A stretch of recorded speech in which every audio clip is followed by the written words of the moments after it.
Rabbi shrah li sadri wa yassir li amri wahlul 'uqdatam min lisani yafqahu qawli.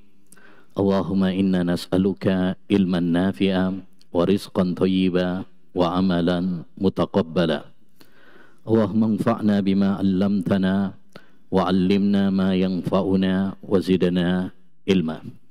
Allahumma inna na'udzubika min ilmin la yanfa' wa qalbin la yahsha' wa du'ain la yusma'. Na'udzubika min haula'il arba'. Ayyuhal ikhwah wal akhwat, kaum muslimin wal muslimat yang semoga senantiasa dirahmati dan diberkahi oleh Allah Subhanahu wa taala. Pada kesempatan yang berbarokah ini, insyaallah taala kita akan mengkaji bersama sebuah tema yang sangat penting, yaitu bersanding dengan Nabi sallallahu alaihi wasallam di surga. Ikhwani wa akhwati fillah, kaum muslimin wal muslimat yang semoga senantiasa dirahmati dan diberkahi oleh Allah Subhanahu wa taala. Tahukah kita bahwa beberapa abad silam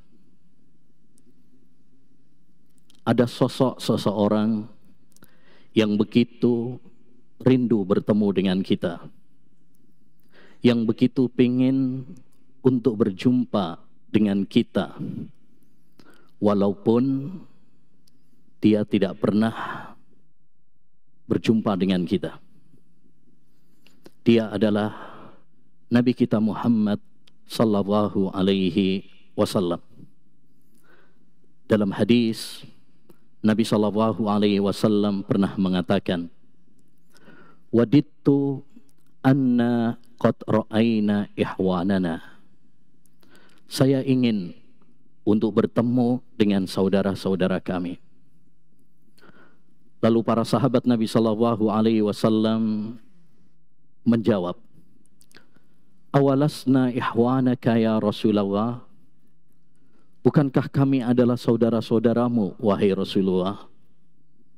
Maka Nabi sallallahu alaihi wasallam menjawab, "Antum ashabi." Kalian adalah para sahabatku. Wa ihwani alladzina lam ya'tu ba'du. Adapun saudara-saudaraku yang aku rindu bertemu dengan mereka, mereka belum ada saat ini. Dalam riwayat yang lain, riwayat Imam Ahmad, ihwani alladzina amanu bi walam yarawni. Adapun saudara-saudaraku yang aku rindu bertemu dengan mereka, mereka adalah orang-orang yang beriman kepada aku, namun mereka belum pernah melihatku. Jadi Nabi sallallahu alaihi wasallam, beliau rindu bertemu dengan kita. Beliau ingin berjumpa dengan kita, padahal kita belum pernah melihatnya. Beliau pun belum pernah melihat kita. Ini menunjukkan betapa cinta dan kasih sayangnya Rasulullah sallallahu alaihi wasallam kepada umatnya. Bahkan dalam hadis yang disebutkan oleh Ummul Mukminin Aisyah, istri tercinta Nabi sallallahu alaihi wasallam, dia pernah mengatakan kepada Nabi sallallahu alaihi wasallam, "Ya Rasulullah, ud'ullaha li." Wahai Rasulullah, tolong doakan aku. Jadi seorang istri minta didoakan oleh suaminya, yaitu Nabi Muhammad sallallahu alaihi wasallam. Maka Nabi pun mendoakan istrinya tercinta, Aisyah. Allahumma ighfir li Aisyah ma taqaddama minha wa ma ta'akhkhar, ma asarrat minha wa ma a'lanat. Ya Allah, ampunilah dosa-dosa Aisyah, dosa-dosa yang telah lalu dan dosa-dosa yang akan datang, dosa-dosa yang dia lakukan terang-terangan maupun tersembunyi. Kemudian Aisyah karena didoakan oleh Nabi seperti itu, senang sekali, gembira sekali. Lalu dia mengatakan, lalu Nabi SAW mengatakan, ayasurruki du'ai ya Aisyah. Wahai Aisyah, apakah kamu senang dengan doaku tadi? Jawab Aisyah, wa ma li la yasurruni du'auka ya Rasulullah. Bagaimana aku tidak suka dengan doamu seperti itu, wahai Rasulullah sallallahu alaihi wasallam. Lalu Nabi alaihi salatu wassalam mengatakan, dan ini kalimat yang luar biasa. Beliau mengatakan, wallahi innaha la du'a ili ummati fi kulli salat. Wallahi wahai Aisyah, itu adalah doaku yang aku panjatkan kepada Rabbku untuk umatku setiap aku sholat. Jadi Nabi SAW selalu mendoakan kita dalam setiap sholatnya, baik sholat wajib maupun sholat sunnah. Ini menunjukkan betapa cintanya, menunjukkan betapa sayangnya Rasulullah SAW kepada kita. Kita saja belum tentu mendoakan orang-orang yang kita cinta, orang tua kita, istri kita, anak kita, dalam setiap sholat kita. Tapi Nabi kita Muhammad SAW, beliau selalu mendoakan umatnya dalam setiap sholatnya. Bahkan ayyuhal ihwah, hal yang menunjukkan betapa cintanya Rasulullah SAW kepada umatnya. Pada saat di padang mahsyar, saat semua orang kebingungan kemana mereka harus minta pertolongan, dalam keadaan telanjang, tidak bersandal, ya, tidak berhitan, matahari didekatkan, mereka pergi kepada para nabi, mereka pergi kepada Nabi Adam, mereka pergi kepada Nuh, mereka pergi kepada Ibrahim, mereka pergi kepada Musa, mereka pergi kepada Nabi Isa, agar memberikan syafaat, memohonkan kepada Allah Subhanahu wa Ta'ala supaya disegerakan hisab. Tapi semua para nabi tidak bisa memberikan syafaat. Mereka sibuk memikirkan nasibnya masing-masing. Akhirnya mereka datang kepada Nabi Muhammad SAW. Maka Nabi SAW, beliau langsung bersujud kepada Allah Subhanahu wa Ta'ala, merengek, memohon dan bermunajat kepada Allah Subhanahu wa Ta'ala, memintakan syafaat kepada manusia saat itu. Ya, beliau tidak mengangkat kepalanya sampai Allah Subhanahu wa Ta'ala menyuruhnya. Lalu Allah Subhanahu wa Ta'ala mengatakan, ya Muhammad, irfa ra'sak wasal tu'ta. Wahai Muhammad, angkat kepalamu, mintalah, niscaya permintaanmu akan dipenuhi. Washfa tushaffa, berilah syafaat. Ini yang disebut dengan syafaatul uzma, ya, syafaat untuk semua manusia di padang mahsyar saat itu. Yang ini hanya dimiliki oleh Nabi Muhammad SAW saja, tidak dimiliki oleh nabi-nabi yang lain. Ini khusus untuk Nabi Muhammad SAW. Saat Nabi SAW dipersilahkan, diizinkan oleh Allah Subhanahu wa Ta'ala untuk memberi syafaat, siapa yang pertama kali diingat oleh Nabi SAW? Beliau mengatakan, ummati ya Rabb, ummati ya Rabb, ummati ya Rabb. Umatku ya Allah, umatku ya Allah, umatku ya Allah. Jadi yang pertama kali diingat oleh Nabi SAW saat, ya, diberi kesempatan oleh Allah SWT untuk memberikan syafaat, yang diingat adalah umatnya. Ini menunjukkan betapa sayangnya Nabi, rindunya Nabi, cintanya Nabi SAW kepada kita semuanya.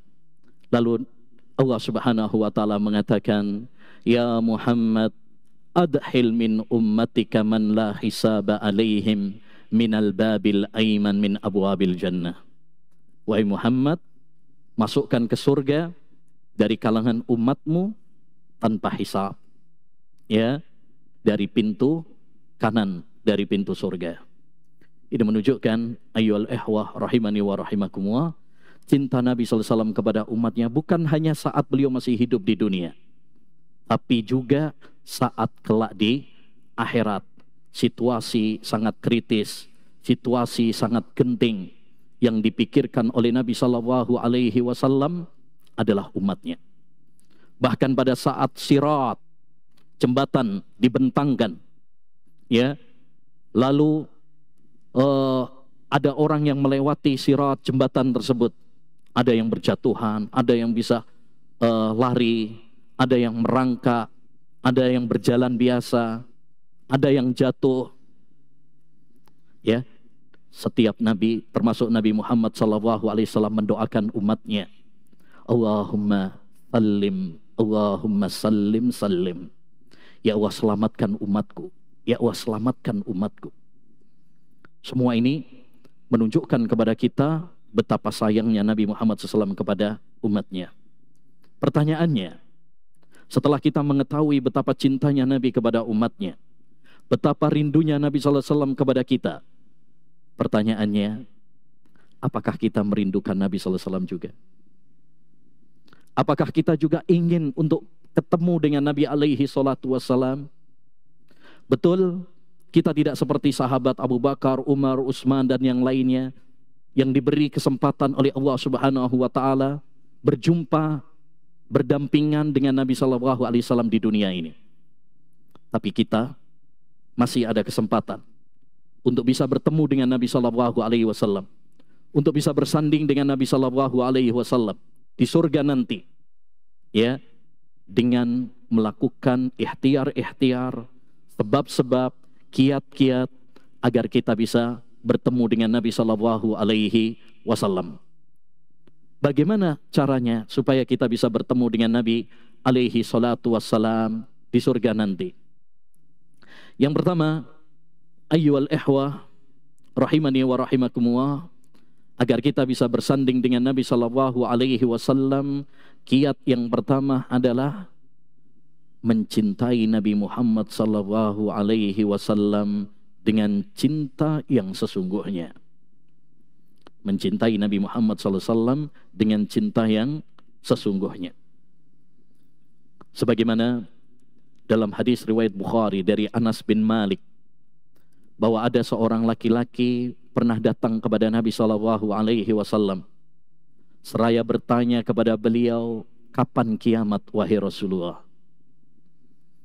Maka Nabi SAW memandang ini pertanyaan yang tidak perlu, karena memang tidak ada yang tahu tentang kapan kiamat kecuali hanya Allah Subhanahu wa taala. Maka Nabi SAW mengatakan, ya, madza a'datta laha? Kamu ngapain nanya-nanya kapan kiamat? Emang bekal apa yang sudah kamu persiapkan untuk kiamat? Artinya, nggak usah sibuk dengan kapan kiamat, prediksi kiamat, karena itu adalah rahasia Allah SWT. Saya, bahkan malaikat Jibril, tidak ada yang tahu kapan kiamat, apalagi yang lain. Makanya dalam hadis Jibril, ketika Jibril bertanya kepada Nabi SAW kapan kiamat, Nabi SAW menjawab apa? Mal mas'ulu anha bi'a'lama minas sa'il. Tidaklah yang ditanya lebih tahu daripada yang bertanya. Yakni sama-sama nggak tahu. Kalau malaikat Jibril saja tidak tahu, padahal dia malaikat yang paling dekat dengan Allah. Kalau Nabi Muhammad saja tidak tahu kapan kiamat, padahal dia adalah Nabi yang paling dekat dengan Allah, bagaimana dengan yang lain? Oleh karenanya, jangan percaya dengan orang yang meramal dan, ya, menyibukkan dirinya dengan prediksi-prediksi kapan kiamat. Ya, kiamat nanti akan terjadi kayak dulu. Pernah ada prediksi kiamat akan terjadi pada tahun 2012. Ya, tanggal 12, bulan 12, tahun 2012.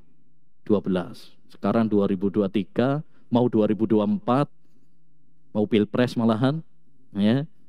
Belum ada tanda-tanda kiamat yang besar. Ya, makanya kawan, ini faedah penting bagi kita. Jangan sibuk dengan prediksi-prediksi kiamat. Yang paling penting adalah sibukkan diri kita mempersiapkan bekal untuk kematian. Kita belum tentu mendapati kapan kiamat. Tapi yang pasti, kita semuanya pasti akan mendapati kematian. Kullu nafsin dha'iqatul maut. Setiap yang bernyawa pasti mati. Termasuk yang saya ingatkan, yaitu jangan percaya dengan ustadz-ustadz akhir zaman, ya, yang berbicara tentang hadis-hadis akhir zaman, ya, dengan serampangan, mengatakan bahwa Imam Mahdi sudah muncul, Dajjal sudah muncul, ya, di Suriah, di Madinah, di Palestina sekarang, dan lain sebagainya. Dan di Bandung sudah ada ustadz akhir zaman tersebut. Ya, jangan percaya dengan semua itu karena mereka adalah orang-orang pendusta, orang-orang yang jahil dalam memahami Al-Quran dan hadis Nabi Muhammad SAW. Sibukkan diri kita dengan mempersiapkan bekal untuk akhirat dengan ilmu, dengan amal saleh. Orang tersebut ketika dinasihati Nabi tadi, apa yang sudah kamu persiapkan? Dia mengatakan la syai' ghaira anni uhibbullaha wa rasulah. Saya enggak punya persiapan bekal apa-apa wahai Nabi. Hanya saja aku cinta kepada Allah dan Rasulnya. Itu aja yang aku punya. Maka Nabi SAW mengatakan, anta ma'aman ahbabta. Kamu akan dikumpulkan bersama orang yang kamu cintai. Kalau kamu cinta kepada Nabi Muhammad SAW, maka kelak kamu akan dikumpulkan bersama Nabi Muhammad SAW. Maka ini menunjukkan kepada kita faedah penting. Kalau kita ingin dikumpulkan bersama Nabi SAW di surga, bersanding dengan Nabi SAW di surga, ya, caranya adalah cintai Nabi Muhammad SAW dengan cinta yang sesungguhnya. Saya katakan dengan cinta yang sesungguhnya karena banyak orang mengaku cinta kepada Nabi, tapi cintanya palsu. Cintanya dusta. Cinta bukan hanya pengakuan. Cinta itu adalah pembuktian. Kalau cinta hanya sekedar pengakuan, semua orang mengaku cinta. Tapi yang paling penting adalah pembuktian cinta.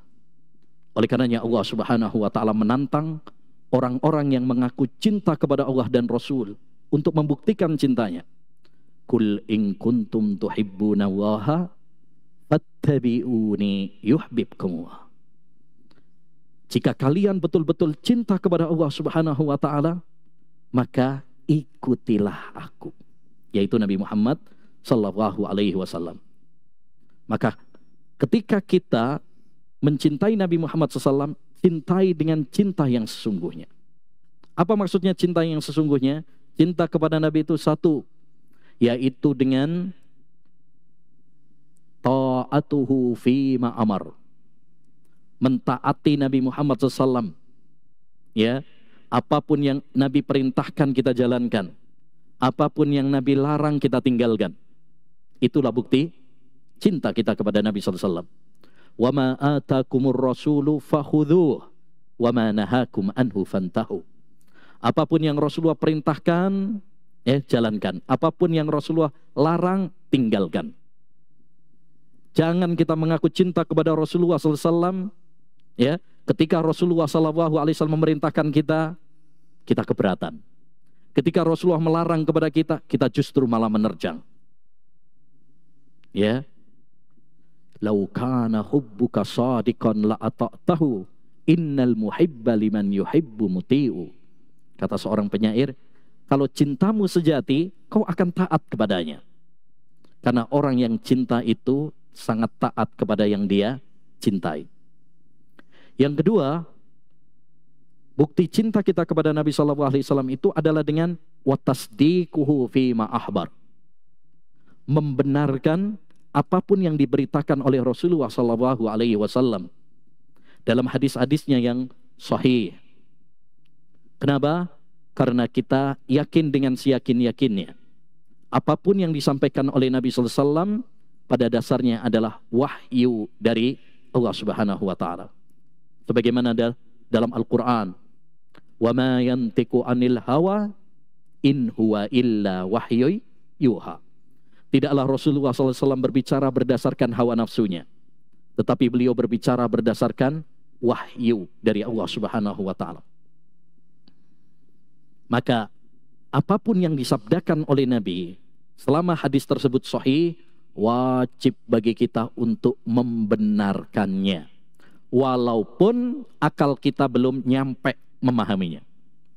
Karena akal manusia terbatas. Betapa banyak hadis-hadis Nabi Shallallahu Alaihi Wasallam yang sahih, tapi sebagian manusia ya tidak menerimanya karena akalnya belum nyampe. Contoh paling mudah, misalkan Nabi Shallallahu Alaihi Wasallam pernah mengabarkan dalam hadis riwayat Bukhari dari sahabat Abu Hurairah dan dari sahabat Abu Sa'id Al-Khudri, demikian juga dari sahabat Anas bin Malik, bahwa Nabi SAW mengatakan, "Idza waqa'adz dzubabu fi ina'i ahadikum falyahmishu." Kalau ada lalat hinggap di minuman salah seorang di antara kalian, kopi atau teh, susu, hinggap di minumannya, maka kata Nabi apa? Celupkan sekalian. Fa inna fi ahadi janahaihi da'an wa fil ahri dawa. Karena pada satu sayapnya itu ada penyakit dan sayap lainnya ya itu ada obat penawarnya. Sehingga ketika kita celupkan itu ada obat penawarnya. Kalau nggak dicelupkan berarti cuma penyakitnya saja yang tersebar. Ya. Sebagian orang ketika mendengar hadis ini dia nggak percaya. Bahkan ada yang berani lancang mengatakan, saya lebih percaya kepada ucapan dokter Eropa daripada ucapan Muhammad SAW ini. Karena ini bukan bidangnya Nabi. Na'udzubillah. Ya, na'udzubillah min dzalik. Nabi SAW ketika mengatakan seperti itu, siapa yang mengabarkan? Allah Subhanahu wa ta'ala. Dan Allah Subhanahu wa ta'ala yang menciptakan lalat. Dia lebih tahu dengan ciptaannya daripada kita. Ya. Oleh karenanya, apapun yang disabdakan oleh Nabi SAW, wajib kita mempercayainya. Jadilah kita seperti sahabat Abu Bakar As-Siddiq. Dalam peristiwa Isra Mi'raj.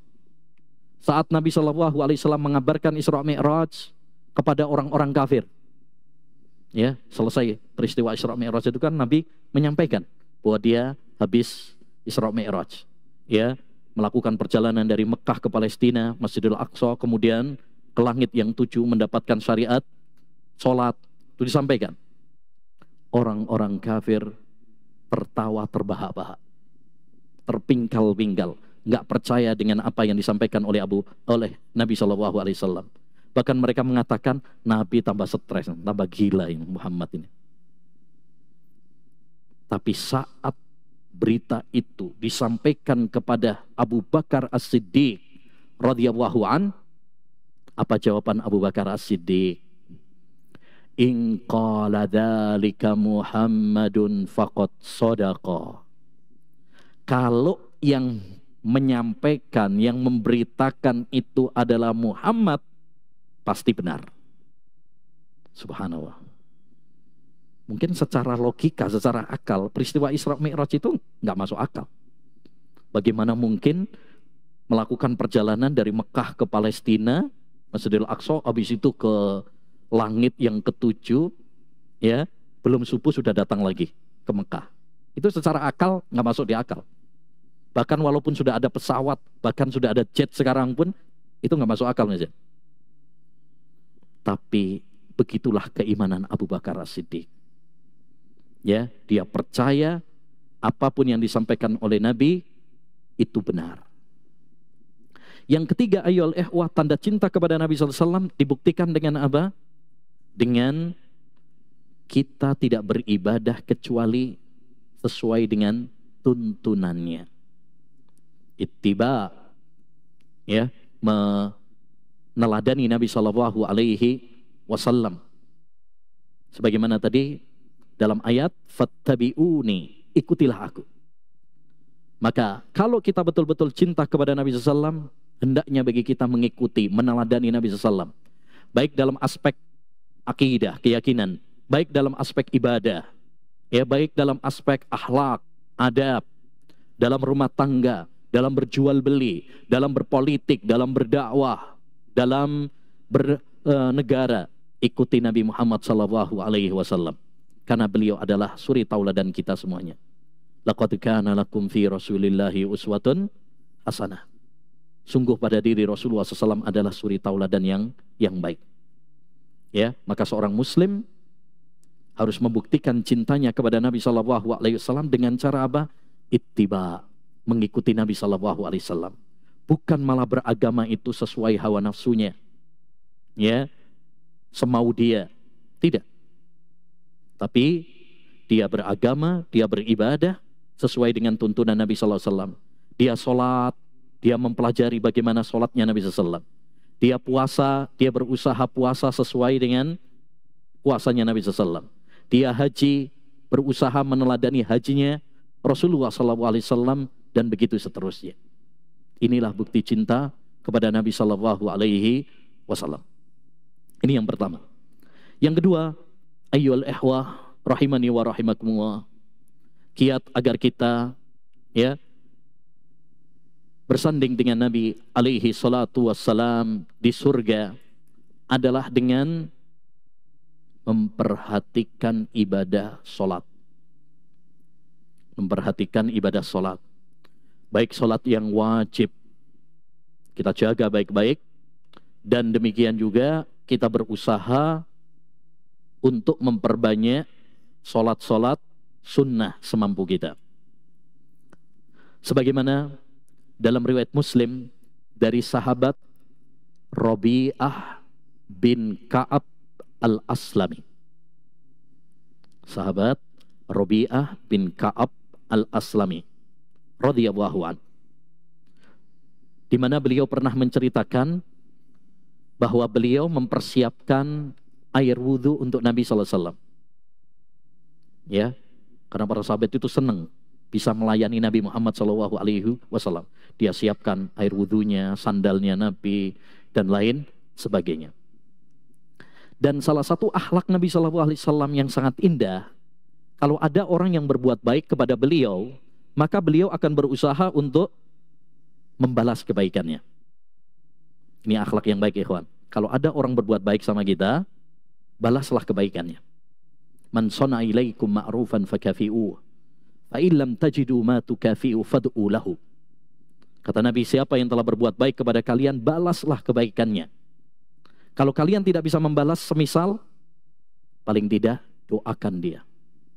Ya, katakan jazakallahu khair, barakallahu fiik. Ya, semoga Allah membalasmu kebaikan, semoga Allah memberkahimu. Jangan sampai ada orang yang berbuat baik kepada kita, nah kita dingin gitu saja. Bahkan salah satu akhlak yang buruk adalah membalas kebaikan dengan keburukan. Betapa banyak orang seperti peribahasa Indonesia, air susu dibalas air tuba. Ya, naudzubillah min dzalik. Nabi SAW, karena sahabat Rabi'ah ini dia telah berbuat baik, maka Nabi ingin membalasnya dengan mengatakan sal. Sal itu artinya mintalah. Wahai Rabi'ah, kamu minta apa? Nabi akan berusaha untuk apa? Mewujudkan permintaannya. Antum bayangkan ada seorang pemimpin, ya, yang menawari. Kita misalkan ditawarin sama presiden atau raja, kamu minta apa? Mungkin kalau antum ditawari Raja Salman, mintanya haji misalkan. Ya. Kalau ditawari Pak Jokowi, mungkin mintanya sepeda mungkin ya. Ya. Atau yang lain. Minta jabatan, mungkin minta rumah, minta mobil. Tapi subhanallah, bukan itu yang diminta oleh para sahabat Nabi SAW. Sahabat Rabi'ah ketika ditawari Nabi seperti itu, apa jawaban beliau? As'aluka murafaqataka fil jannah. wahai Nabi, aku ingin menjadi pendampingmu kelak di surga. Allahu Akbar. Ya, dia tidak minta dunia, dia tidak minta harta, dia tidak minta tahta, dia tidak minta wanita, tapi yang dia minta adalah menjadi pendamping Nabi Shallallahu Alaihi Wasallam di surga. Sebagaimana dia mendampingi Nabi di dunia, dia minta untuk menjadi pendamping Nabi di surga. Ditanya ulang sama Nabi, awa ghairu dzalik, ada permintaan yang lain enggak selain itu? Dia tetap bersikukuh. Ya, huwa dzaka ya Rasulullah. Aku enggak minta yang lain wahai Rasulullah. Itu aja yang aku minta. Masya Allah, enggak berubah. Iqamah, konsisten. Lalu Nabi SAW mengatakan, fa'a inni ala nafsika bi kasratis sujud. Kalau begitu, bantulah aku memwujudkan impianmu, cita-citamu tersebut dengan memperbanyak sujud. Maksudnya memperbanyak sujud, memperbanyak sholat. Bukan sujud gitu aja ya. Nanti tidur sambil sujud gitu. Enggak. Maksudnya memperbanyak sujud, yaitu memperbanyak sholat. Jadi ini luar biasa ini cita-citanya para sahabat. Dan inilah ayyul ihwah yang perlu kita tiru. Kita ini kadang-kadang kalau ditanya tentang cita-cita, atau bahkan mungkin menanamkan cita-cita kepada anak, rata-rata cita-citanya cuma dunia. Ya, nah cita-citamu jadi apa? Oh, jadi dokter, jadi pilot, jadi arsitek. Ya, betul, itu nggak ada masalah. Tapi mari cita-cita kita lebih daripada sekedar dunia. Jadikan cita-cita kita adalah akhirat.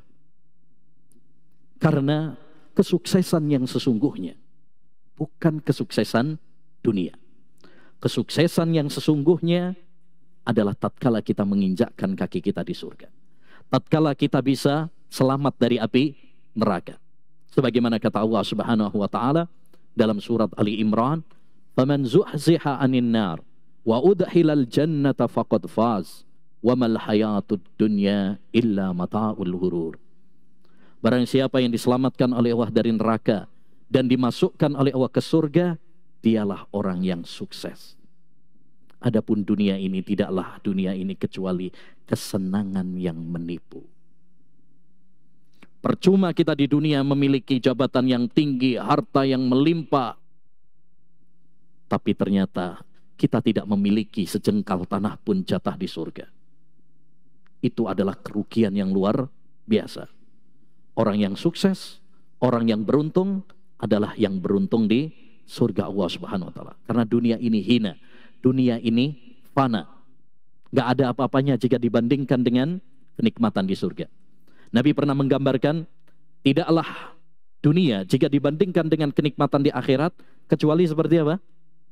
Seorang yang mencelupkan tangannya di lautan. Kemudian dia tarik jarinya, lihatlah berapa tetes air yang nempel di jarinya. Setetes, dua tetes, itulah dunia. Dan hamparan lautan yang begitu luas, itulah kenikmatan surga. Setetes demi dibandingkan dengan lautan yang begitu luas, nggak ada apa-apanya. Nabi pernah mengabarkan, mahkota atau kerudung yang dipakai oleh bidadari surga lebih baik daripada dunia dan isinya. Itu baru kerudungnya. Belum bidadarinya. Baru kerudungnya saja itu lebih baik daripada dunia dan isinya. Oleh karenanya ma'asyiral muslimin, ya, kiat yang kedua agar kita bisa bersanding dengan Nabi SAW adalah dengan memperbanyak apa? Salat. Salat yang wajib itu sudah pasti. Ya. Tapi seorang muslim berusaha untuk menambahinya dengan salat-salat sunnah. Dengan salat sunnah rawatib, dengan sholat malam, sholat duha, sholat tahiyatul masjid, ya, dan sholat-sholat sunnah yang lainnya. Dalam hadis qudsi, Rasulullah SAW pernah mengatakan bahwa Allah Subhanahu wa taala berfirman, "Wa ma taqarraba ilayya 'abdi bi syai'in ahabba ilayya mimma aftaradtuh Wala yazalu abdi yataqarrabu ilayya bin nawafili hatta uhibbahu. Tidaklah hambaku mendekatkan diri kepadaku dengan suatu amalan yang lebih aku cintai daripada melakukan yang aku wajibkan. Jadi yang paling dicintai oleh Allah itu kita melaksanakan yang wajib dulu. Jadi utamakan, prioritaskan yang wajib-wajib dulu. Jangan sampai kita sibuk melakukan yang sunnah, yang wajib malah kita tinggalkan. Ya, rajin sholat malam, sholat subuhnya malah kebablasan. Ini malah keliru. Ya, ini malah keliru. Taib. Kata Allah Subhanahu wa Ta'ala dalam hadis qudsi tersebut, dan senantiasa hambaku melakukan amalan-amalan sunnah hingga aku mencintainya. Jadi kalau kita ingin dicintai oleh Allah Subhanahu wa Ta'ala, salah satunya hendaknya bagi kita rajin mengamalkan amalan-amalan yang sunnah juga. Jangan hanya mencukupkan yang wajib. Kita ini kadang-kadang, yang penting kan yang wajib sudah. Mendingan daripada tetangga saya, ya dia yang wajib aja nggak pernah ngelakuin. Jangan. Kita kalau untuk urusan akhirat, jangan lihat ke bawah. Untuk urusan akhirat, untuk urusan pahala, lihat ke atas. Kalau urusan dunia, lihatlah ke bawah. Jadi kalau misalkan urusan rumah nih, itu praktekkan nggak apa-apa. Alhamdulillah, ya, alhamdulillah saya punya rumah walaupun masih ngontrak. Daripada saudara-saudara saya yang lain, masih banyak yang melarat, masih banyak ya kayak saudara-saudara kita di Palestina rumah aja nggak punya. Nah itu kalau masalah dunia praktekkan nggak apa-apa, bagus. Malah Nabi SAW menyarankan hal itu. Unduru ila man huwa asfala minkum wala tanduru ila man huwa fauqakum. Lihatlah yang bawah dalam masalah-masalah dunia, jangan lihat yang atas. Karena itu lebih menjadikan kalian orang-orang yang bersyukur supaya tidak kufur nikmat. Tapi kalau urusan-urusan akhirat, urusan-urusan pahala, jangan pakai kaidah itu. Ya, jangan pakai kaidah itu. Untuk urusan akhirat lihat yang lebih atas. Ya, taib. Yang ketiga, ayyuhal ikhwah, di antara kiat agar kita bisa bersanding dengan Nabi Shallallahu Alaihi Wasallam di surga adalah berhias diri dengan akhlak mulia. Berhias diri dengan akhlak yang mulia. Sebagaimana dalam hadis yang sahih bahwa Nabi alaihi salatu wassalam pernah bersabda, Inna min ahabbikum ilayya wa aqrabikum minni majlisan yaumal qiyamah ahasinakum ahlaqa. Kata Nabi alaihi salatu wassalam, sesungguhnya orang yang paling aku cintai di antara kalian. Jadi kalau kita ingin dicintai oleh Nabi, praktekkan hadis ini. Dan orang yang paling dekat tempat duduknya di surga dengan saya kelak. Jadi ini ada dua keutamaan di sini. Satu, menjadi orang yang dicintai oleh Nabi. Dua, menjadi orang yang bertetangga, bersanding dekat dengan Nabi di surga. Siapa itu? Ahasinakum ahlaqa. Orang yang paling baik akhlaknya di antara kalian. Semakin baik akhlaknya, semakin dekat tempat surganya dengan Nabi Shallallahu Alaihi Wasallam. Maka ini menunjukkan kepada kita, kalau kita ingin bersanding dengan Nabi Shallallahu Alaihi Wasallam di surga, mari kita perbaiki akhlak kita. Islam bukan hanya menganjurkan kepada kita untuk memperbaiki hubungan kita dengan Rabb, dengan Allah Subhanahu wa Ta'ala semata. Tapi Islam juga menganjurkan kepada kita untuk memperbaiki apa? Hubungan antara kita dengan sesama manusia. Dan ini poin penting yang perlu kita perhatikan. Terkadang kita hanya semangat sholat, puasa, baca Quran, tapi kurang memperhatikan masalah interaksi dan akhlak sesama manusia. Padahal ini adalah satu kesatuan. Ya, Nabi Shallallahu Alaihi Wasallam Pernah beliau ditanya, amalan apa wahai Rasulullah SAW yang paling banyak memasukkan orang ke surga? Apa jawaban beliau? Taqwallah wa husnul khuluq. Takwa kepada Allah Subhanahu wa Ta'ala dan akhlak yang mulia. Takwa ini untuk hubungan seorang hamba dengan Allah Subhanahu wa Ta'ala, melaksanakan perintah-perintahnya dan menjauhi larangannya. Akhlak yang mulia ini untuk hubungan antara manusia dengan sesama manusia. Maka kita jangan cuma rajin sholat, rajin puasa, rajin baca Quran, kemudian akhlak kita sama tetangga, akhlak kita kepada keluarga, akhlak kita kepada masyarakat buruk, jangan.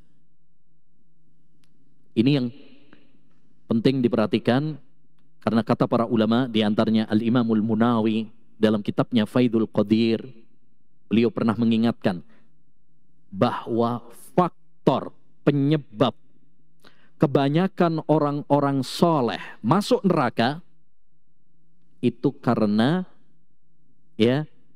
kurang baiknya mereka dengan sesama manusia. Bukan karena kurang ibadah, tapi karena hal-hal yang berkaitan dengan hak sesama manusia.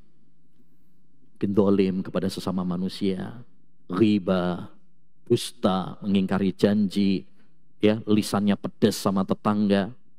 Makanya dalam hadis Abu Hurairah radhiyallahu an, Nabi Shallallahu alaihi wasallam pernah ditanya, wahai Rasulullah, ada fulana, seorang wanita, dia rajin sholat malam. Kalau rajin sholat malam berarti sholat wajibnya udah pasti. Dia rajin puasa sunnah, dia rajin sodakoh, wahai Nabi, tapi sayang lisannya tajam sama tetangga. Kalau ngomong nyelekit, menyakiti, melukai perasaan tetangganya. Apa jawaban Nabi alaihi salatu wassalam? La khaira fiha hiya finnar. Tidak ada baiknya wanita tersebut, dia di neraka. Maka ini, ayolah ikhwah, poin penting yang perlu kita perhatikan. Kalau kita ingin menjadi pendamping Nabi SAW di surga, bersanding bertetangga dengan Nabi di surga, mari kita memperbaiki akhlak kita. Semakin kita belajar ilmu agama, harus semakin berubah akhlak kita dengan lebih baik. Kalau kita belajar ilmu agama, tapi tidak ada perubahan pada akhlak kita, tidak ada perubahan pada adab kita, berarti ada yang salah dalam belajar kita. Berarti ada yang salah. Kata seorang ulama, man isdada ilman walam yazdad bihi hudan falyattahim ilmah. Siapa yang bertambah ilmunya tapi nggak bertambah baik akhlaknya, curigai ilmunya. Hendaknya dia mencurigai ilmunya. Ada yang salah dalam ilmunya. Mungkin dia salah guru, mungkin dia salah niat, mungkin salah metode belajar dan lain sebagainya. Hendaknya dia melakukan introspeksi diri. Dan akhlak yang baik, ayyuhal ikhwah, terkumpul dalam 3 kata yang disebutkan oleh Al-Imam Ibnul Mubarak rahimahullahu ta'ala. Ketika beliau ditanya tentang akhlak yang baik, maka beliau menjawab, akhlak yang baik itu badlun nada wa kafful adha wa talaqatul wajh. Akhlak yang baik itu badlun nada, artinya berbuat baik kepada orang lain, memberi manfaat kepada orang lain, membantu orang lain, menyenangkan, membahagiakan orang lain. Khairun nas anfa'uhum linnas. Sebaik-baik manusia adalah yang memberi manfaat kepada orang lain.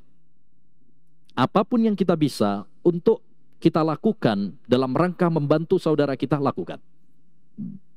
Man istata'a minkum an yanfa'a akhah falyaf'al. Kata Nabi, siapa di antara kalian yang bisa memberi manfaat kepada saudaranya, lakukanlah. Kalau kita bisa membantu dengan jabatan kita, gunakan jabatan kita untuk membantu orang lain. Kalau kita bisa membantu dengan harta kita, gunakan harta kita untuk membantu orang lain. Kalau kita bisa membantu saudara kita dengan ilmu kita, gunakan ilmu kita untuk membantu orang lain. Begitu seterusnya, tenaga kita, apa yang kita bisa untuk membantu orang lain, lakukannya. Karena membantu orang lain itu pahalanya sangat besar. Bahkan Nabi Shallallahu Alaihi Wasallam pernah bersabda dalam hadis yang dihasankan oleh Syekh Al-Albani rahimahullah dalam silsilah sahihah. Nabi bersabda, la an amshiya ma'a ahin li fi hajatih khairun min a'takifa syahran fi masjidi hadha. Saya berjalan membantu kebutuhan saudara saya lebih aku cintai daripada saya iktikaf di masjidku ini selama 1 bulan. Ya, ini di masjidku ini maksudnya Masjid Nabawi. Bukan Masjid Ukhuwah, bukan. Ya, Masjid Nabawi. Kenapa ikhwan? Membantu orang lebih utama pahalanya daripada iktikaf. Bahkan iktikaf di Masjid Nabawi.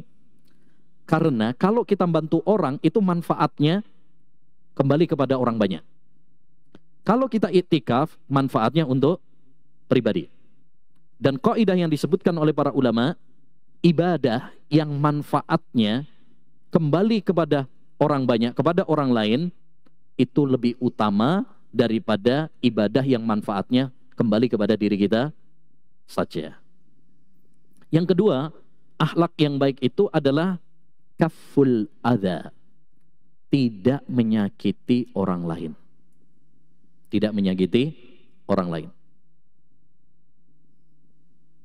Baik menyakiti dengan lisan kita atau menyakiti dengan tangan kita. Dengan lisan kita, misalkan dengan apa? Mencela dia, itu kan menyakiti dia. Membuli dia, menjelek-jelekkan dia. Atau menyakiti dengan tangan. Misalkan ngambil hartanya, nempeleng dia, nonjokin dia misalkan, membunuh dia. Itu termasuk menyakiti dengan tangan. Dan ini dua anggota badan yang paling banyak berbuat zalim kepada orang. Lisan dan tangan. Makanya Nabi SAW mengatakan, al-muslimu man salimal muslimuna min lisanihi wa yadih. Muslim sejati itu adalah tatkala orang-orang Islam lainnya selamat dari lisan dan tangannya dia. Kalau dia tidak menyakiti dengan lisan dan tangannya. Kenapa kok cuma 2 ini yang disebutkan oleh Nabi? Karena 2 inilah yang banyak menyakiti orang. 2 inilah yang paling banyak berbuat zalim sama orang. Lisan dan tangan. Lisan karena kebanyakan dosa anak Adam itu karena lisan. Aksaru khotoya bani Adam fi lisannya. Kebanyakan dosa anak Adam itu pada lisannya. Yang kedua, tangan. Ya, yang kedua, tangan. Termasuk dosa tangan yang 11-12 dengan lisan yang tidak kalah jahatnya sekarang ini, yaitu tulisan-tulisan di media sosial. Status-status menyakitkan. Sekarang ini orang kan asal nulis saja, menyakiti orang lain dan sebagainya lewat media sosial. Apalagi netizen Indonesia yang Masya Allah, ya, terkenal kata-katanya pedas. Ya. Nah, ini semuanya akan dimintai pertanggungjawaban di hadapan Allah Subhanahu wa taala. Muslim yang baik adalah tatkala tidak menyakiti dengan lisan dan tangan. Yang ketiga, wa talaqatul wajah. Akhlak yang baik itu adalah dengan wajah yang berseri-seri. Maksudnya wajah yang berseri-seri apa? Bersinar. Maksudnya bukan ada lampunya gitu, bukan.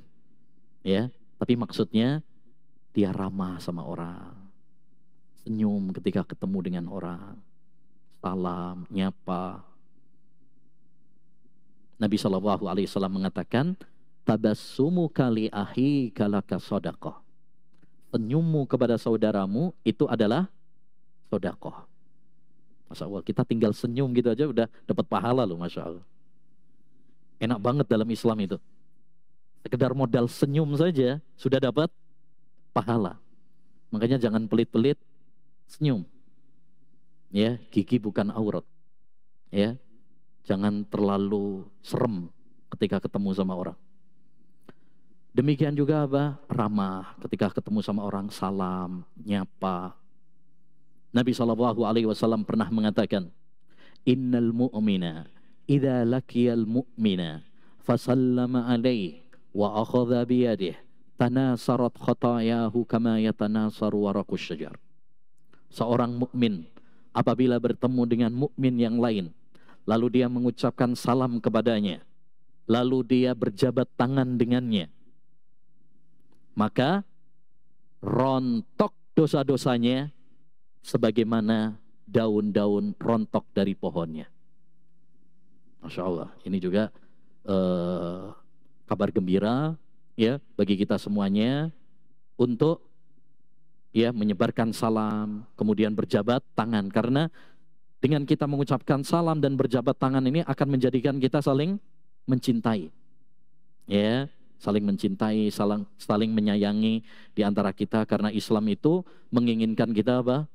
Bersahabat, bersaudara, bersatu, ya, bukan bermusuhan, bukan saling dendam, bukan saling dengki antara satu dengan yang lain. Dan ini saya tekankan, ya, lebih-lebih kita masuk sekarang di tahun politik, jangan kita terprovokasi, jangan kita mau diadu domba, ya, hanya karena perbedaan pilihan, hanya karena beda pendapat. Mari kita jaga apa? Persaudaraan di antara kita. Mari kita jaga persahabatan di antara kita. Ya, terlalu murah jika persahabatan dan persatuan di antara kita harus terkoyak hanya karena beda pendapat, hanya karena beda pilihan. Ya, beda pilihan, beda pendapat biasa.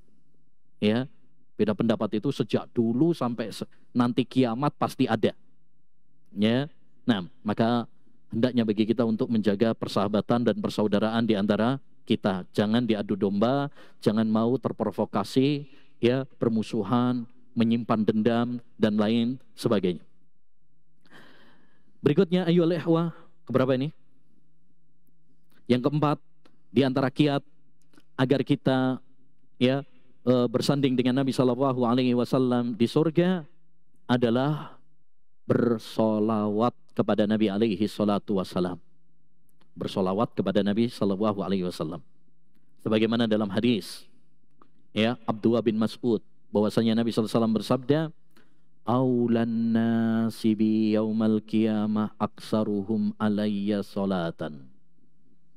Orang yang paling dekat dengan saya besok pada hari kiamat tempat duduknya adalah orang yang paling banyak solawatnya kepada saya. Semakin kita banyak bersolawat kepada Nabi, maka kita akan ya bersanding dekat dengan Nabi Sallallahu Alaihi Wasallam. Solawat ini adalah ibadah yang sangat dicintai oleh Allah Subhanahu Wa Taala. Bahkan Allah Subhanahu Wa Taala memulai perintah solawat itu dengan dirinya. Dalam surat Al-Ahzab, Allah Subhanahu Wa Taala mengatakan, Inna waha wa malaikatahu yusalluna ala nabi ya ayyuhalladzina amanu sallu alaihi wa sallimu taslima. Sesungguhnya Allah SWT dan para malaikatnya bersolawat kepada Nabi. Wahai orang-orang yang beriman, bersolawat dan salamlah kalian untuk Nabi Muhammad SAW. Dan keutamaan solawat sangat banyak. Di antara keutamaan solawat yang pertama, siapa yang bersolawat kepada Nabi sekali, maka dia akan mendapatkan minimal 10 kali lipat. Ya, minimal 10 kali lipat. Sebagaimana dalam hadis, man shalla alayya wahidan sallallahu alaihi asyra. Siapa yang bersolawat kepada saya sekali, Allah akan bersolawat kepadanya 10 kali. Di antara keutamaan bersolawat kepada Nabi SAW tadi, menjadi pendamping Nabi di surga. Ini juga sekaligus ayyuhal ikhwah, kabar gembira bagi kita semuanya apabila mempelajari hadis-hadis Nabi. Karena orang yang belajar hadis, dia akan sering mendengar kata Nabi, membaca sabda Nabi, sehingga dia bersolawat kepada Nabi Sallallahu Alaihi Wasallam. Makanya Al-Khatibul Baghdadi dalam kitabnya Syarafu Ashabil Hadis mengatakan, hadis ini merupakan kabar gembira bagi ahlul hadis. Karena merekalah orang yang paling sering bersolawat kepada Nabi. Setiap kali disebut nama Nabi, setiap kali dibacakan kepada mereka nama Nabi, maka mereka bersolawat kepada. Dan di antara keutamaan solawat juga adalah terhindar dari kebakhilan. Nabi bersabda, al-bahilu man dzukirtu indahu wa lam yusalli alayya. Orang yang pelit, orang yang bakhil adalah orang yang disebut nama saya, tapi dia tidak mau bersolawat kepada saya.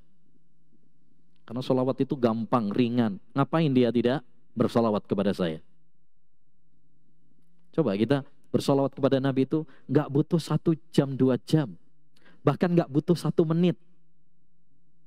Hanya butuh 2 detik. Sallallahu alaihi wasallam. Itu cuma 2 detik saja. Ya, tapi pahalanya luar biasa. Dan di antara keutamaan salawat kepada Nabi alaihi salatu wassalam juga, ayyuhal ikhwah, siapa yang bersalawat kepada Nabi, itu pertanda bahwa dia cinta kepada Nabi. Karena orang yang mencintai itu biasanya sering menyebut namanya. Sebagaimana dikatakan oleh sebagian ulama, man ahabbaka aksara min dzikrik. Siapa yang mencintaimu, maka dia akan sering menyebut namamu. Kalau dia cinta kepada Nabi, maka dia akan sering menyebut nama Nabi, bersolawat kepada Nabi sallallahu alaihi wasallam. Jadi solawat kepada Nabi, artinya solawat kepada Nabi itu mendoakan supaya Nabi Muhammad dipuji oleh Allah SWT di hadapan para malaikatnya. Ini termasuk ibadah yang sangat mulia. Ini perintah Allah Subhanahu wa ta'ala kepada kita. Ya. Tapi ingat, solawat itu ibadah. Dan yang namanya ibadah berarti harus memenuhi 2 unsur syarat diterimanya amal ibadah. Yang pertama, ikhlas, dan yang kedua, sesuai dengan tuntunan Rasulullah. Maka di dalam beribadah, solawat ini yang perlu diperhatikan, 1, luruskan niat kita. Ya, hanya karena Allah Subhanahu wa ta'ala. Yang kedua, ini yang paling penting, yaitu apa? Hendaknya kita bersolawat sesuai dengan tuntunan Rasulullah. Jangan bersalawat dengan tata cara, dengan lafaz-lafaz yang tidak dicontohkan oleh Nabi Shallallahu Alaihi Wasallam. Karena setiap amal ibadah yang tidak sesuai dengan tuntunan Rasulullah, maka amalan tersebut tertolak. Ya, menarik.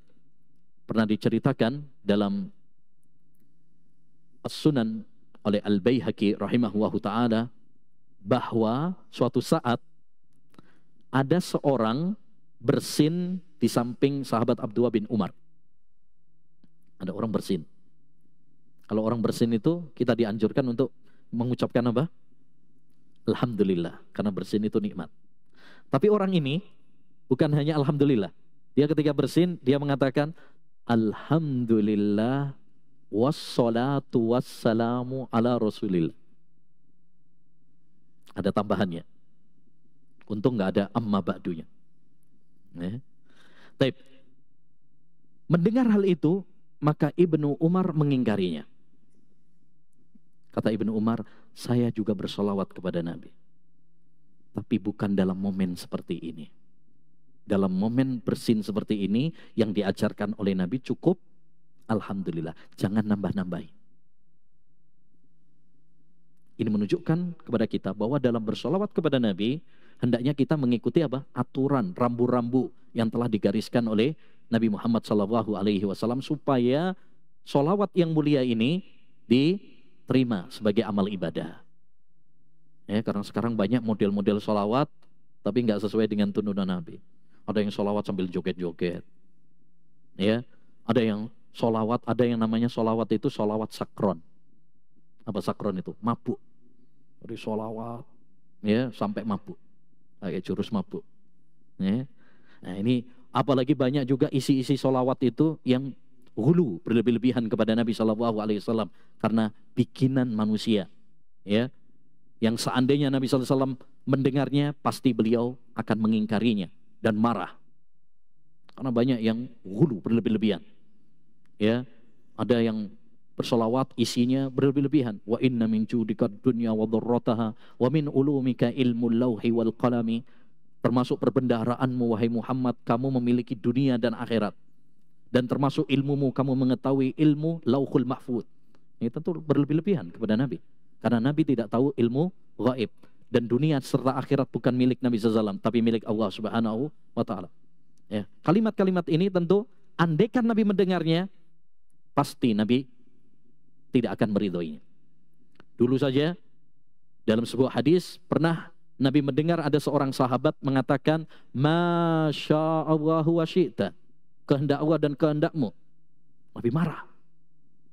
Aja'altani lillahi niddan, apakah kamu menjadikan saya tandingan bagi Allah Subhanahu wa Ta'ala? Itu cuma mengatakan Masya Allah wa syi'ta. Bagaimana dengan kalimat-kalimat seperti tadi? Ya. Nah. Dan di antara kiat agar kita bersanding dengan Nabi alaihi salatu wassalam adalah mengurusi anak yatim.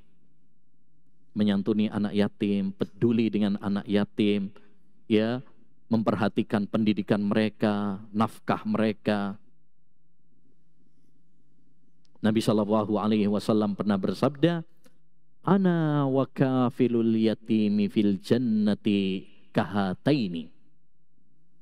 Kata Nabi SAW, saya dan orang yang menanggung anak yatim, mengasuh anak yatim, kelak di surga seperti ini. Kemudian beliau mengisyaratkan jari tengahnya dan jari telunjuknya. Maksudnya apa? Dekat, sedekat jari telunjuk dan jari tengah. Ini kan jari telunjuk sama jari tengah kan dekat. Begitulah nanti Nabi SAW bersama orang-orang yang menanggung anak yatim, mengasuh anak yatim, peduli dengan anak yatim. Al-Imam Ibnu Battal dalam syarah Sahih Bukhari ketika menjelaskan hadis ini, beliau mengatakan, yambahi liman sami'a hadzal hadisa an ya'mala bihi. Hendaknya bagi siapapun yang mendengar hadis ini, dan kita semuanya mendengar hadis ini, kata beliau, hendaknya bagi siapapun yang mendengar hadis ini untuk mengamalkan hadis ini. Liyakuna rafiqan Nabi sallallahu alaihi wasallam fil jannah, agar dia menjadi pendamping bertetangga bersanding dengan Nabi di surga. Fa innahu la a'la manzilatan fil jannah min, karena tidak ada kedudukan di surga yang lebih tinggi daripada itu. Jadi hendaknya bagi kita untuk berupaya, ya, untuk menyantuni anak-anak yatim, peduli, sayang kepada mereka, ya. Siapa anak yatim itu? Anak yatim adalah man mata abuhu walam yablugh. Orang yang ditinggal mati oleh ayahnya sedangkan dia belum balik. Itu anak yatim. Yang ditinggal mati, bukan ditinggal minggat ya. Ditinggal mati oleh ayahnya. Ya, oleh ayahnya, bukan ibunya. Ditinggal mati oleh ayahnya. Dan dia belum balik. Adapun udah balik, udah jenggotnya udah semeter, ya, dia udah dewasa, sudah berkeluarga, ini jangan ngaku-ngaku yatim lagi. Ya, kenapa kita dianjurkan untuk menyayangi anak yatim, peduli dengan anak yatim? Karena dia ditinggal oleh ayahnya yang merupakan tulang punggung. Nggak ada yang menafkahinya. Tidak ada yang memenuhi kebutuhan-kebutuhannya. Sehingga anak yang seperti ini butuh perhatian dan kasih sayang. Makanya Nabi SAW pernah ketika ada seorang sahabat mengeluhkan tentang kerasnya hati, maka Nabi mengatakan, imsah ra'sal yatim wa at'imil masakin. Usaplah kepala anak yatim, yakni sayangilah. Karena di Arab itu tanda sayang itu dengan musap kepalanya. Ya, usaplah kepala anak yatim, yakni sayangilah mereka dan berikanlah makanan kepada orang-orang miskin. Itu bisa melembutkan hati kita. Kalau kita peduli sama orang-orang yang lemah, ya, para fakir miskin, anak-anak yatim, para janda dan lain sebagainya. Nabi bersabda, as-sa'i 'alal armarati wal masakin kal mujahidi fi sabilillah. Orang yang peduli, membantu para janda Dan orang-orang miskin pahalanya seperti orang yang jihad di jalan Allah Subhanahu wa taala. Ya. Baik. Yang terakhir, ayyuhal ikhwah, di antara kiat agar kita bersanding dengan Nabi sallallahu alaihi wasallam di surga adalah dengan mendidik anak-anak perempuan dengan pendidikan yang baik, merawat mereka, menjaga mereka dengan penuh cinta dan kasih sayang. Nabi sallallahu alaihi wasallam pernah mengatakan, "Man kana lahu ukhtani aw ibnatan fa ahsana ilaihima kuntu ana wa huwa fil jannah kahatain."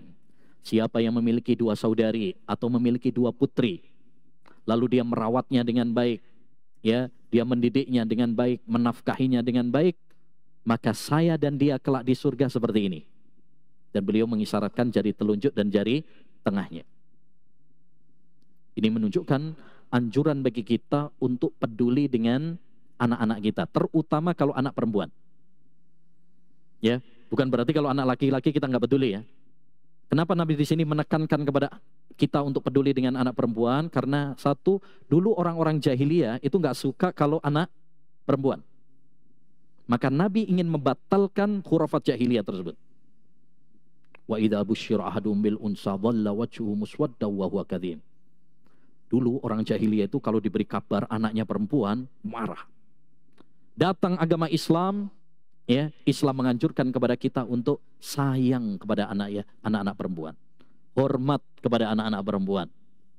Bahkan Nabi mengatakan, la takrahul banat fa innahunnal mu'nisatul ghaliyatul mujahhazat.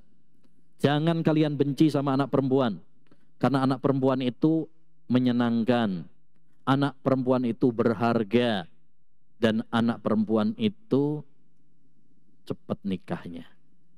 Ya, itu mujahazat, ya, cepat nikahnya. Dan memang iya. Coba kalau yang punya anak perempuan, biasanya yang perempuan lebih duluan daripada yang laki, ya. Taib. Jadi Nabi SAW melarang kita benci sama anak-anak perempuan. Yang kedua, kenapa Nabi SAW di sini memperhatikan agar kita peduli sama anak-anak perempuan? Ya, karena anak perempuan itu lemah. Perempuan secara umum harus diakui, namanya wanita tetaplah wanita yang memiliki apa? Kelemahan. Tidak seperti kaum laki-laki. Walaisa dzakaru kal unsa. Laki-laki itu tidak sama seperti wanita. Allah Subhanahu wa taala memberikan keutamaan bagi kaum laki-laki daripada perempuan. Salah satunya dari sisi apa? Keberanian, kekuatan. Ya. Ini mau tidak mau harus diakui. Walaupun bagi orang-orang liberal, bagi orang-orang ya pembela emansipasi gender dan sebagainya, mereka tidak percaya dengan hal ini, tapi kita percaya kepada Al-Quran. Ya, mau tidak mau pria tidak bisa disamakan dengan wanita. Allah berikan kelebihan. Sebagai tanda pedulinya Islam kepada wanita, makanya kita disuruh peduli. Dan subhanallah, wanita dalam Islam itu sangat dimuliakan. Bahkan ada surat di dalam Al-Quran khusus tentang wanita, namanya surat An-Nisa. Wanita. Gak ada dalam Al-Quran Ar-Rijal gitu, gak ada malah. Yang ada malah surat An-Nisa. Wanita itu ketika lahir kita disuruh menghormatinya, disuruh untuk menyayanginya. Ya, disuruh untuk menafkahinya, menjaganya. Ketika dia tumbuh menjadi seorang istri, suaminya suruh menyayanginya, berlemah lembut kepadanya. Ketika dia tumbuh menjadi seorang ibu, anaknya suruh berbakti kepadanya. Luar biasa. Ya. Oleh karenanya, salah satu kiat agar kita bisa bersanding dengan Nabi SAW di surga, hendaknya bagi kita peduli dengan anak-anak kita, terutama kalau anak perempuan. Ya, anak-anak perempuan ini tadi sangat diperhatikan dalam Islam, dan kalau kita tidak memperhatikan resikonya lebih besar. Apalagi dengan pergaulan yang bebas seperti sekarang ini, ya. Kalau ada apa-apa terhadap anak perempuan kita, itu aibnya lebih besar daripada laki-laki. Ya, lebih besar daripada laki-laki. Oleh karenanya, ayyuhal ikhwah rahimani wa rahimakumullah, ini pengingat bagi kita semuanya, terutama bagi orang tua, agar kita ya perhatian dengan anak-anak kita. Ingat, anak-anak kita itu adalah investasi bagi kita sebagai orang tua di dunia, di alam kubur, dan di surga nanti. Ya, dan anak adalah anugerah yang perlu kita jaga. Jangan sampai kita perhatian dengan dunia kita, pekerjaan kita, perusahaan kita, tapi kita tidak peduli dengan investasi anak-anak kita. Ya, maka hendaknya bagi kita untuk peduli dengan anak-anak kita. Kita semuanya akan dimintai pertanggungjawaban di hadapan Allah tentang anak-anak kita. Saya kira itu, ma'asyiral muslimin wal muslimat rahimani wa rahimakumullah, yang bisa kita bahas pada kesempatan yang berbarokah ini. Dan mungkin ini sekaligus info tadi sudah disampaikan oleh moderator, mulai Kamis depan ya kembali ke jadwal Ustadzuna wa waliduna Ustadz Abu Haidar Sundawi hafizahullahu ta'ala. Saya kira itu yang bisa kita bahas. Ya, sebelum kita tutup, mungkin kita ingin murojaah sebentar. Baik, untuk yang ikhwan dulu. Siapa tadi yang bisa menyebutkan kiat-kiat menjadi pendamping Nabi di surga tanpa lihat?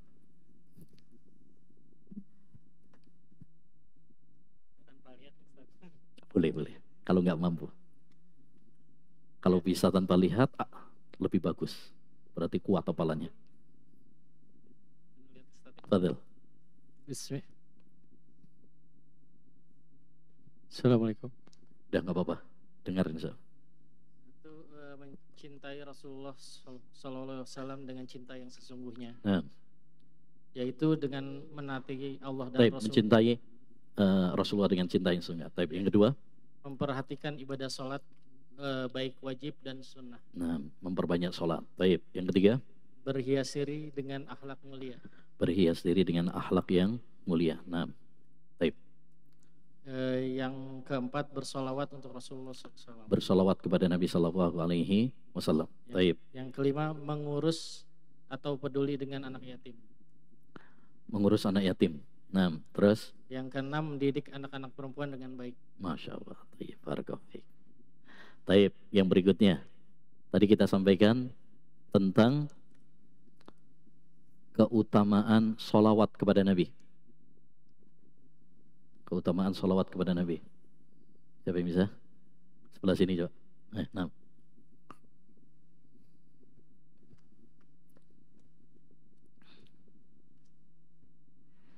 Bersolawat akan menghindarkan diri dari sifat kebakilan. Nah. Solawat tanda cinta kita kepada Rasulullah. Taib. Yang ketiga. Dan bersolawat 1 kali pada Rasulullah akan Allah balas 10 kali. Taib. Terus yang keempat, tuh yang malah menjadi pembahasan ketinggalan.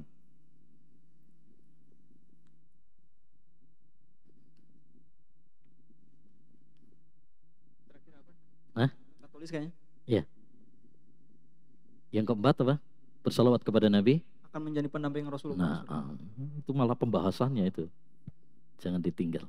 Taib. Masya Allah. Barakallahu. Taib, untuk yang akhwat. Tadi kita sampaikan, akhwat ada mic di sana? Taib, untuk yang akhwat. Tadi kita sampaikan akhlak yang baik terkumpul dalam 3 hal. Apa saja?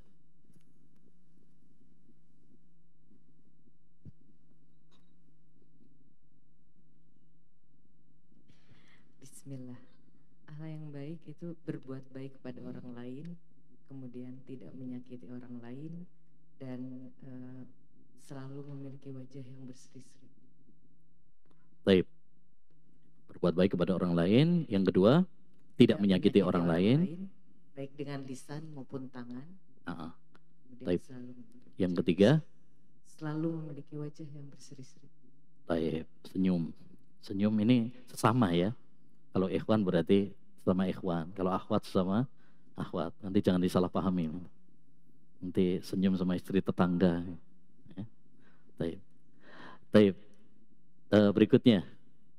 Satu lagi untuk akhwat. Tadi kita sampaikan salah satu kiat adalah cinta Nabi Shallallahu Alaihi Wasallam. Bagaimana mewujudkan cinta kepada Nabi dengan benar? Bismillah. Yang pertama, mentaati Nabi Muhammad SAW. Yang kedua, membenarkan apapun yang disampaikan Rasulullah yang sesuai dengan dalil atau hadis yang sahih. Masya Allah. Lalu yang ketiga, tidak beribadah kecuali sesuai dengan tuntunannya. Masya Allah. Barakallahu fikum. Jazakumullah khairan. Barakallahu fikum.